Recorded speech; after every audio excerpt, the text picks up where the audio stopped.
This attack is probably the most memorable from the Nameless King fight.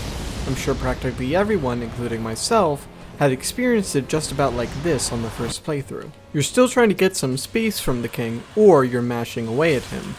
Then, you see him bend down and charge this attack. You're expecting him to do something, but he just keeps charging. You think, oh, I really need to not be hit by that. You either spam roll in the hope that you get lucky as if you were playing D&D, or you back up locked on, trying to time your roll perfectly. The Nameless King releases his attack and you roll, only to realize he did not directly send something towards you, but into the sky. A fraction of a second later, the lightning comes back down directly onto you, catching you during your roll. This either killed you instantly or costed 2 of your heals, which are extra expensive due to the taxes on it, which the Nameless King is there to collect. It's easy to show off avoiding this attack effortlessly once you've learned it, but did you know there's an even easier way to avoid this attack?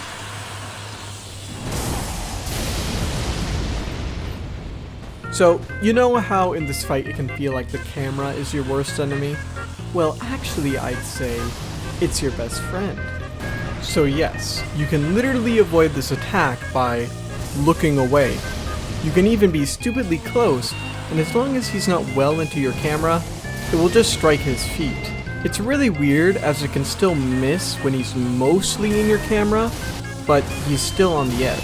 So it's not related to mission mode, which renders only a few frames per second on a character when they are not on screen. One more detail is that at a certain range, it will always miss and spawn at the Nameless King's feet.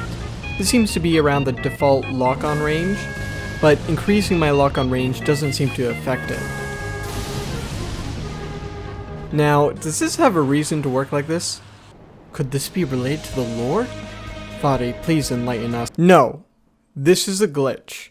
How is this a glitch? Well, the thing is, it's not just that you have to look away from the Nameless King, but literally any non-playable character on your screen. Notice how I get hit when this manserpent is on screen,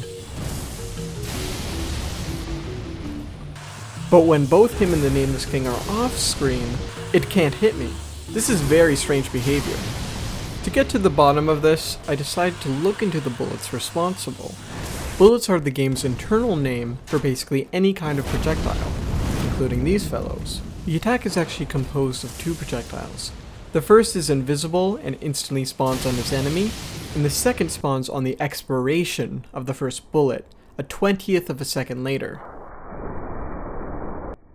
If you slow it down, you can clearly see this happening. What the hell in the projectile's code or data tells it to work like this? Well, if it's spawning on us, it should actually have a flag in its data that makes it spawn on the nearest enemy. But it doesn't. This must mean there are some other weird flags responsible. After a bit of trial and error, me and Dan Master found it was these 2 values with pretty strange names that needed to be on it for it to work. It's shown very clearly when he edited these 2 values onto the soul stream bullets of Soul of Cinder. Notice how when nothing is on, it just goes in the direction he seems to be looking in. When cam angle shoot is on, it has no vertical movement. When just is endless hit is on, it spawns at his feet. When both are on, it spawns at the feet of the Soul of Cinder's enemy, you, but only when Soul of Cinder is on screen enough. These names didn't make much sense and were either misassigned or simply assumed by whoever reverse engineered them onto this cheat table. So I took a look into Param Studio, another Souls modding program, to see if these fields had more accurate names there. Okay, this makes a bit more sense except for the parent bullet part. There's no parent bullet that this bullet was created by. Whatever parent bullet is meant to do, it probably isn't intended to not work whenever there aren't any NPCs on screen. So I don't think there's much worth in further investigating the underlying mechanisms of this. So why don't we take a look instead at how the weapon art works on the player version of this attack. The Dragonslayer Swordspear weapon art, Falling Bolt, is a recreation of the Nameless King's attack supposedly of the same name. There are a couple immediate differences you can point out. The animation progresses much faster, There's no bolt shot up from the weapon, only a falling bolt that appears out of thin air. The falling bolt hits right as the weapon swings up, instead of on a delay like the Nameless King. You may have noticed that it takes longer for the bolt to land the further it hits, and that it doesn't go through walls. Normally, it would be extremely difficult to deduce how exactly the weapon delivers its payload to its target beyond this observation. Luckily, with debug tools, we can now see exactly what is going on. Instead of a bullet spawning on your target entity depending on some unexplainable camera shenanigans, it uses a different but flawed method. It first launches an invisible projectile the speed of a lightning arrow. After hitting an enemy, a wall, or simply flying long enough, it will launch a second invisible projectile 90 degrees downwards and destroy itself. The second projectile then goes down till it hits a floor, object, or enemy, and then spawns a stationary bullet on itself. This new bullet likely hits the same thing that the second bullet hit, and when it does, it creates the lightning stake visual effect, as well as spawning a fourth bullet. This bullet is the one that actually delivers the damage. The other ones are simply components of making the projectile travel in a pretty thoughtful way. The first projectile can fly down or up at an angle if it is locked on, but not locked off, making it practically unusable for free aim in a lot of circumstances. This kinda takes a lot of the fun out of the weapon when you're using it in PvP. However, the other perks of this weapon still makes it a fun and great weapon. Okay, but we're still talking about the weapon art, so let's make it fun. How could we make this weapon art more like the Nameless King's, but without this strange camera behavior, and make it usable with free aim? We can start by changing a few things cosmetically. First, as mentioned before, notice how there is no lightning stake actually on the weapon when we do it. Second, notice how none of the sound effects from this attack are put onto the player.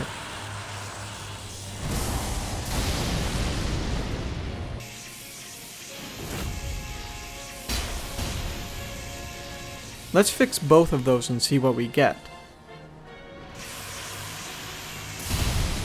Already much better, but I'm not done yet. Now, we have to fix this issue with the bolt hitting immediately without delay. Notice how in the actual data, the first projectile is launched before the player even upswings. The point where it does the upswing also happens to be where the first parry frames are. So that explains why it is practically impossible to parry this weapon art without also being smited. Let's just offset the lightning event the same amount of frames from the upswing that the Nameless has. Now let's see how it looks in game. That was pretty cool, but notice how mine was more delayed than his. This is because our bullet mechanics are different, as I explained earlier. So, we need to modify ours to finish its business within the time span of his, which is 0.5 seconds or a 20th of a second. As I stated earlier, the way they designed the delivery method of the lightning stake for the player is not the best, especially when it comes to free aiming. So if we are going to edit the bullets, we might as well rethink the entire method. What I did was make the first bullet get launched at the beginning of the upswing, like the original. But instead of forwards, it flies towards the sky, with its hitbox shrinking as it goes up. This allows it to collide early if something is point blank, similar to how lightning spears work. If it goes up into the sky, it takes 0.7 seconds to shrink before vanishing and firing a super fast invisible bullet.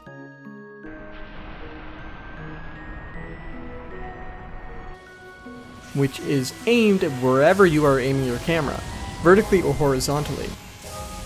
This really well recreates the actual falling bolt of the Nameless King, while at the same time being even better as it is free aimable and doesn't have the weird camera glitch. To make things like this, I had to add some actual code to make it behave this way, as there is no existing projectile you can aim with your cam alone. There isn't even a way to make a projectile shot by another projectile take your character's vertical and horizontal aim at the point in time the second projectile fires. Well, there is one for horizontal aim, but it makes it spawn back at your feet, so I see why they implemented it the way they did. If you're feeling lost on what I meant by this, take a look at how the floating chaos works. When you set one up, it is rendered practically useless if you were not locked on to a target at the point you launched it, as turning your camera or locking onto any target will not update the target for the floating chaos as it emits those tiny bullets. If it has no lock on target, it's stuck shooting at the same point for its lifespan. So what this all means is that they really don't have anything for making bullets adapt to changes in their shooter's aim, even if they can home in at targets or emit smaller bullets that aim at targets. Anyways, hope you guys liked this oddly specific dive into this one attack. Let me know if there's some other magic or attack you're curious about the underlying mechanics of. Also, speaking about these patrons on screen now, a bit ago I told them about something pretty interesting about this armor. This is not the ordinary Dragonslayer set. This is actually From Software's unused feminine variant of the set. If you go on into your game and try to put this set on, you'll notice that regardless of your character's gender, it will put on the male set. Luckily with modding, you can wear this other variant with no risk of being banned. Link is in the description for that. It looks great, but I must say, I think the variant they went with does look better. As for the unused variant, you can tell they completely forgot that it was even in the files, because it doesn't even have a plume.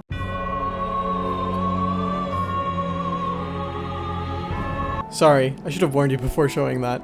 Anyways, that's all I had to say. See ya, people.